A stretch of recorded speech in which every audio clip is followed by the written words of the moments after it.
Welcome back. If you've been watching my videos this year, you may have noticed that I've kind of become a little bit of an e-bike enthusiast this year. And the folks at Hiboy reached out to me and asked if I would test out 2 of their e-bikes and then make a video showing the differences between the two. And that's what I'm going to do here in this video today. On my left here, to be your right, this is the Hiboy P6. This is classified on their website as off-road mountain bike. And then on my right here is the Hiboy EX6, and they sell that as more of a city bike. But I don't think that those 2 classifications are necessarily restrictive uses. I think either one of these bikes could be useful in both scenarios, either city or the country, and I'll explain why here as I go through a few of the features. I'm not going to get into nitty-gritty details of tech specs, wattages, things like that. I'm just going to explain some things that I've noticed as a user of the bikes, and hopefully that'll help you learn a little bit. If you're interested in these bikes, it'll help you maybe make a decision on which one is right for your purposes. And I'm going to start off right with the most obvious difference when you're just glancing at the bikes, is the wheel size. This PX6 on my left here, you know what, from now on, for the rest of the video, I'm going to refer to this as the mountain bike and this as the city bike, okay? But like I said, they're not restricted to those uses, but just for easy reference, I'll just omit the model numbers. I'm going to call this the mountain bike, and this is the city bike. The mountain bike has 26-inch wheels, much bigger than the 20-inch wheels here on the city bike. But they both have the same knobby 4-inch wide tires that are excellent for off-roading. So an advantage of having the bigger wheels is obviously for better off-road capabilities. You can go over some rough stuff, you can go over ruts and things like that, or really bumpy ground, tall grasses, things like that. That's what I've used this for. If you can see, this bike is pretty dirty. I've been using it to do some exploring by the river, and it works excellent for those purposes, going through rough stuff. And that works great for off-road purposes. One disadvantage of having the larger wheels is it has a smaller turning radius. With these big wheels, it takes more space to be able to turn around. You can't turn around as easily or as in a smaller area. It requires more space to do a turnaround, which most of the time, if you're in a off-road situation, doesn't really apply that much, at least in my experience. But just something to consider is that it can't take corners as tightly as something with smaller wheels like this one here on my right. And like I said, on the city bike here, we've got smaller wheels, but they are the same knobby tires that would work excellent for off-roading. I've ridden a similar bike like this into some really rugged stuff, and it handled it no problem. I don't think that the big tires are necessarily required for some rugged off-road stuff. This can certainly handle it, and because these wheels are a little bit smaller, you can get tighter turns in tight situations. Your turnaround radius is much smaller, and you can just get around tighter spaces easier. Obviously that would come in handy in urban areas, but also in the rugged areas too sometimes. It just depends on where you're going to take it. And while we're talking off-road here, both of these do have front shocks. So it's even Steven there on the comparison's sake. They both have front shocks. They're both going to absorb some of those bumps as you're going across bumpy stuff. The difference on this one is the mountain bike has lockout capabilities. You can lock this out. If you don't want the shocks, you can turn this knob and lock out the shocks. You may think, why would I want to lock out the shocks ever? Why would I want to do that? Well, the only time I know of, the time that I do lock out the shocks, is when I'm hauling it. When I'm hauling it on a cargo carrier and I want to strap it down tight so it doesn't move around. I don't want these shocks like bouncing around while I'm hauling the bike. So that's the only time really that I lock them out. The city bike has good shocks on the front too, but there's no lockout knobs here to lock them out. So just something to consider. Depending on how you're hauling your bike, that may or may not make a difference to you. So another significant difference between the two that it's not visually apparent is the motor size. The mountain bike here has a 750 watt motor, and the city bike has a 500 watt motor. So they will both get going around 20-25 miles an hour. That's as fast as I've had them go. You'll have to see on the website what they're actually rated for. But the 750 watt motor will have a little more torque for going up steep hills and things like that. And I've used it on some steep stuff, and it does do the job good. Now, I have ridden the city bike around town going up hills on city streets, and it handled them no problem as well. So I'm not sure of the how much more useful a bigger motor on this one is than this one. If top speed isn't important to you, then maybe the bigger motor would be better at that. But like I said, both of these will go 20 miles an hour or more, and in my opinion, I really see why you need to go faster than that, but that's just for my riding. And as far as the mileage on the batteries, I think they're very comparable, both bikes. It ranges, between like 40 and 75 miles, and that obviously varies a lot depending on how much pedaling you do. If you drive only electric, then it's going to wear down the battery faster. And speaking of batteries, so here on the Hiboy P6, the mountain bike, the battery is built into the frame right here, and it is removable, and it is lockable too. It does have a key right there, a keyhole right there, so you can lock it so that battery is not able to be removed if you don't want it to be. And the little charging port cover is right there on the battery.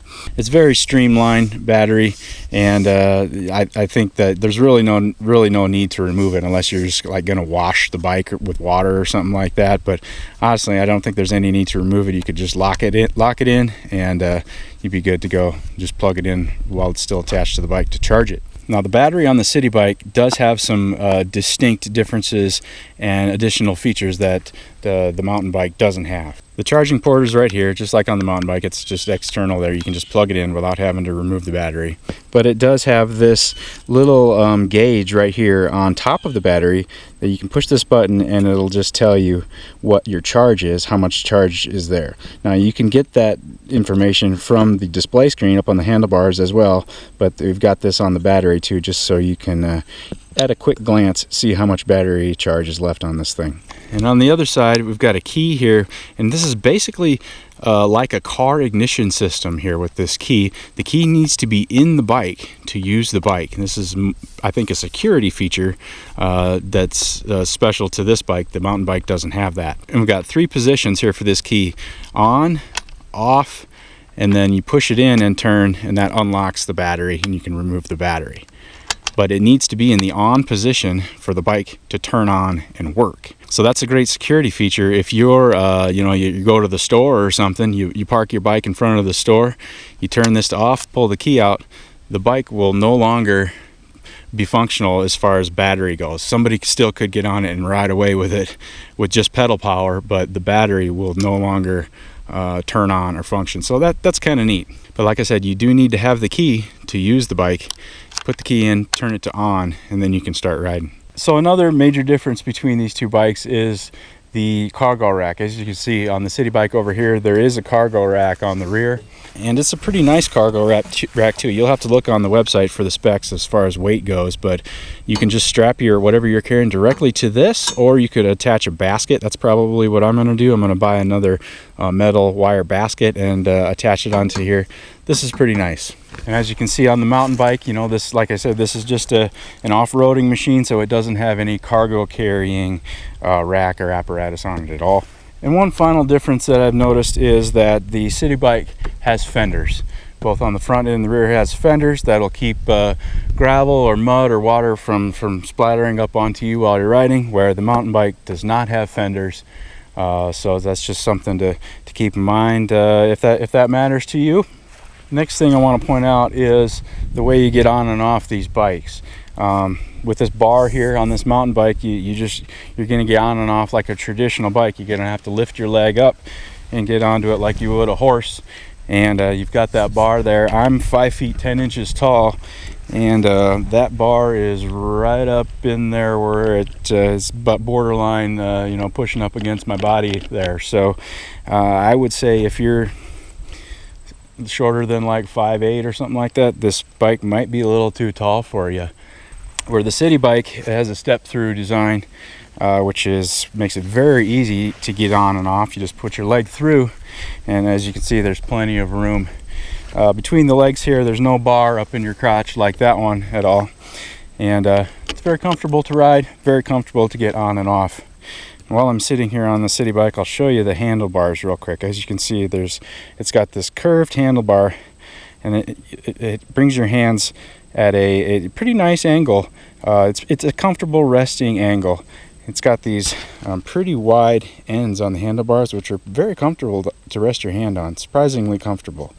So I would say that these are very comfortable handlebars in a very nice ergonomic position. It's a cruiser. It's got cruiser style handlebars in my opinion. And to contrast that with the mountain bike, we've got pretty much a straight bar straight across. We've got straight tube handles there. And with the mountain bike, you're riding more with a straight elbow.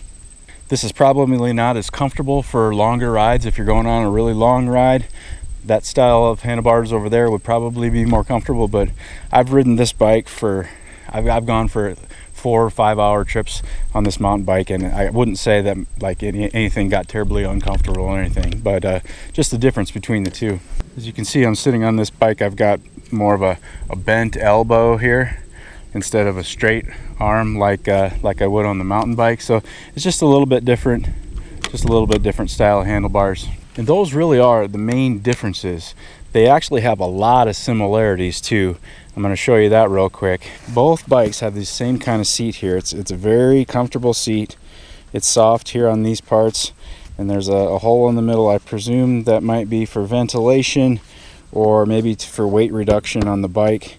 Either way, it works just fine. I've spent quite a few miles on these seats. They're good seats. Both have this Shimano 7-speed gear system here in the exact same place on the handlebars, and both have the exact same display here, and it's just a real simple display. I like it a lot.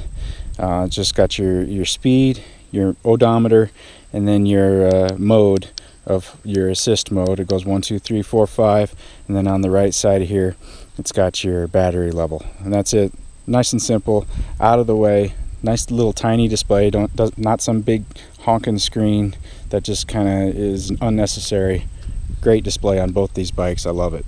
Both bikes have this nice heavy wire metal guard that's protecting the gear mechanisms here, which is very nice to have. If these get broken, these can be expensive to fix, so it's nice to have this solid piece of metal here keeping those from getting damaged.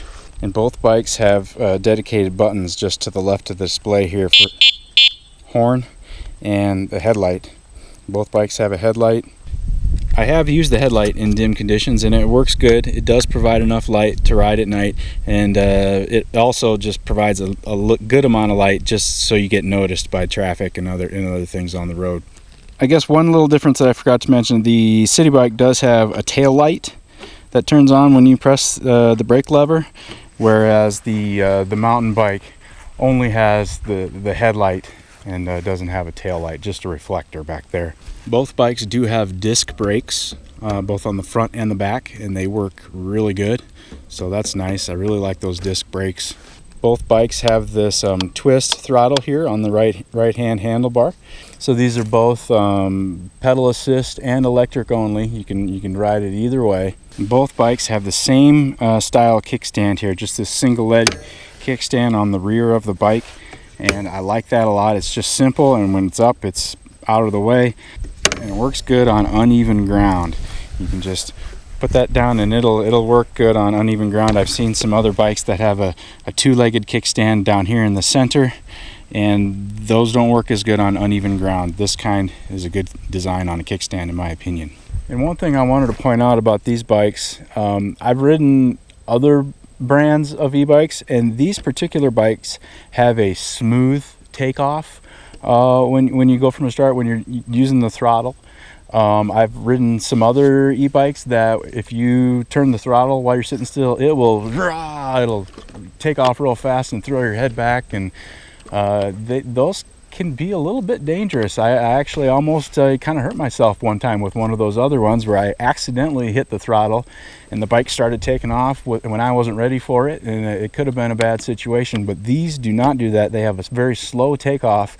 I think they've programmed that into the motor for it to do that. I'm going to show you exactly how that works here. So I've got the bike turned on. I'm going to turn it up to 5. That's the maximum power that is allowed.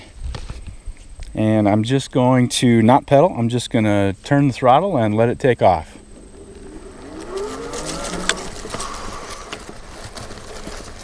As you can see, it just took off at a nice pace. It didn't throw my head back or anything like that.